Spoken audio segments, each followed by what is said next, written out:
এক সময় ছোট বড় সবকিছু আল্লাহর কাছে চাইতাম। মসজিদে গেলে মনে হতো আল্লাহর কাছে অনেক কিছু বলার আছে, চাইবার আছে। পরীক্ষার আগে যেন প্রশ্ন কমন পড়ে, পরীক্ষায় যেন ভালো রেজাল্ট করতে পারি, এজন্য কত কাকুতি মিনতি করে আল্লাহর কাছে চেয়েছি। হয়তো খুব সিলি মনে হবে, কিন্তু সেই সময় আমাদের ছোট্ট হৃদয়গুলো জানতো এমন একজন আছেন যার কাছে সবকিছু চাওয়া যায়, যিনি সবকিছু দিতে পারেন। ওনার কাছে অসম্ভব বলে কিছু নেই। এখন আমরা শিখছি ইউ ক্যান ডু ইট। স্বপ্ন যেন তোমাকে ঘুমোতে না দেয়। নিজের উপর বিশ্বাস রাখলে কেউ আটকাতে পারবে না, তুমি চাইলেই সব পারবে। এরকম নানান আমিময় মোটিভেশন।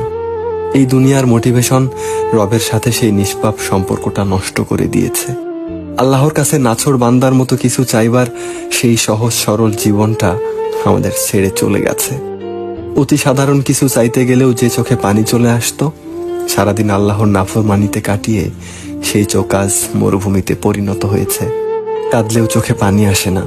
কি এক জিল্লতির জীবন! যে মোটিভেশনাল স্পিচ মহান রবের সাথে সম্পর্ক ছিন্ন করে, আমিময় জীবনের দিকে ধাবিত করে, সেটা আসলে সফলতার মোটিভেশনাল স্পিচ নয়, সেটা ধ্বংসের।